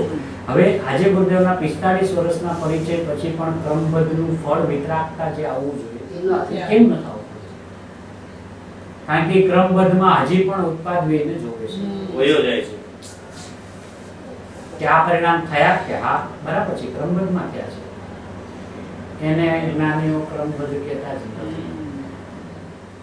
જેને એના ક્રમબદ્ધમાં થવું દેખાય છે એના પરિણામમાં કોઈ દિવસ વિતરાગતા હોય હોય. છે. જેના ક્રમબદ્ધમાં હોવા પણ ભાસે છે એનું નામ એનું ક્રમબદ્ધ છે. એ વિષય પણ ગુરુદેવમાં બહુ માર્મિકતાથી એક જ શબ્દમાં ખોલીને વયા ગયા છે. એ વાત આગળ 248 નંબરનું પેજ આ પ્રવચન સુધા ચોથો ભાગ પહેલો પેરેગ્રાફ. હવે એ પેરેગ્રાફ ખાલી આપણે એક સેકન્ડ વાંચી લે, વાંધો નથી. હવે જો આપણી વાંચવામાં ભૂલ ક્યાં થાય છે અને આપણે જરાક ઊભા રહી તો આ જ વાત આપણને કેવી રીતે પકડાય છે આપણે જસ્ટ એનું એક સેમ્પલ જોઈએ. જો અહીં ગુરુદેવ એમ લીધું જળના પરિણામ લ્યો. આ પર્યાય ઉત્પન્ન થઈ એ પૂર્વની અપેક્ષાએ તેને વિનષ્ટ કહીએ અને એ વિનષ્ટની અપેક્ષાએ ત્યાર પછીની એટલે ઈ પોતે તેને ઉત્પન્ન કહીએ. ત્યાર પછી એટલે પૂર્વની અપેક્ષાએ પછી, તે ત્યાર પછી અને તે કાળે છે. પરને લઈને અભાવ અને પોતાને લઈને ઉત્પન્ન એવી કોઈ અપેક્ષા નથી. અહીંયા સુધી ઉત્પાદ વેને સિદ્ધ કહે. પછી શું કહે છે તેને ધ્રુવ કહીએ અને પછી ગુરુદેવ બોલ્યા ક્રમબદ્ધ આમ છે. છે એને ધ્રુવ કહીએ ક્રમબદ્ધ આમ છે. હવે એના પછી ગુરુદેવ કીધું આ ક્રમબદ્ધ આમ છે. હવે આપણે વાંચીએ તો શું કે ક્રમબદ્ધ આમ આયુ ઉપર પૂર્વની પર વે નવી ઉપર અને ઈ એના ક્રમમાં બરાબર ક્રમબદ્ધ સમજાય. છે તેને ધ્રુવ કહીએ ક્રમબદ્ધ આમ છે. એ ક્રમબદ્ધ. ઈ ક્રમબદ્ધ છે. એટલે ક્રમબદ્ધ ધ્રુવ નીકળ્યો. હા ઓલો ઉત્પાદ વે એના ક્રમે થયો એક પછી એક થયો. એ તો એકવાર જગતને સમજાવવા માટે હવે એક પછી એક થવું એટલે શું? તો ભાઈ ક્રમ નિયમ લીધું તો એને શું કહેશો? હા, ઈ જ ક્રમ નિયમિત એટલે ક્રમબદ્ધ. બદ્ધ એટલે પોતાથી બંધાયેલો. ક્રમ એટલે એનો સ્વભાવ. અચ્છા. ક્રમ એટલે 1 2 3 4 નહીં. હા. ક્રમનો એક અર્થ એનો સ્વભાવ થાય છે. અને જે પોતાના સ્વભાવથી કાયમ બંધાયેલો છે એવો જે છે ઈ ક્રમબદ્ધ છે. કે જેનું ફળ વિતરાગતા છે. ઈ ક્રમ નિયમ. ઈ ક્રમ નિયમિત છે. કે જીવ 308 ની ગાથામાં એક પહેલો શબ્દ લીધો. ક્રમ નિયમિત. એમાં જે આચાર્ય ભગવંતે ટીકાનો જે પહેલો શબ્દ લીધો ને કે જીવ પોતાના ક્રમબદ્ધ ક્રમ નિયમિત પરિણામથી ઉપજતો થકો જીવ જ છે. જીવ જ છે. એટલે પેલો જીવ લીધો ને જીવ જ છે. ઈ જીવ જે છે ઈ જીવ જ છે એનું નામ ક્રમ નિયમિત છે. એટલે ત્યાં બી ધ્રુવપણ ત્યાં ધ્રુવ અને એને ક્રમબદ્ધ કીધું એમ. ઓલા એના પરિણામોથી ઉપજતો થકો એમ નથી બતાવતું. એટલે દ્રષ્ટિ તો સીધી અહીંયા જ થઈ જાય. હા. હવે જીવ ઉપજે તો હું ઉપજે? ના જીવ ઉપજે ને. તો કે ક્યારે ઉપજે? કે જ્યારે જોવો ત્યારે. માનો ઉત્પાદ વે ક્યારે? કે જ્યારે જોવો ત્યારે. તો કે ઉત્પાદ વેમાં શું ભાવે ઉપજે? કે જીવ ભાવે. તો કે હું ઉત્પાદ વેને હું જોવાનું. જીવત છે તો એટલે ઉત્પાદ વેને ન જોવું અને ધ્રુવને જોવું એક વિવેક સામે આવી ને તો એને ખ્યાલમાં નથી આવતું કે એને એમ લાગે કે ઉત્પાદ વે પણ છે પણ આપણે એને ગૌણ કરવા અને એ સમય આપણે ધ્રુવને લક્ષ્ય હવે આ મહેનત કરે છે અંદર. અને ઓલો ધ્રુવ પકડાતો નથી ને એને એમ લાગે કે આપણે ઉત્પાદ વેમાં રમ્યા કરીએ છીએ આપણને એ કે એ સમયે તું ધ્રુવમાં રમે છે. જેને ધ્રુવ નથી પકડાતો એ જીવ પણ ધ્રુવમાં રમે છે. તો કે તો એનું અજ્ઞાન શું છે કે ધ્રુવ છે એમ નથી જાણતો. એટલું જ એ વાત આગળ ગુરુદેવ આચાર્ય ભગવાન જેમ સમજાવશે તેમ સમજશો એ મંગળમય ભાવના. આત્મજ્ઞાન રે આત્મા की सिद्धि और प्रसिद्धि है आत्मज्ञान में ही भिन्न रूप विश्व की भी सिद्धि है आत्मज्ञान ही बस ज्ञान है आत्मज्ञान ही बस ज्ञेय है आत्मज्ञानमय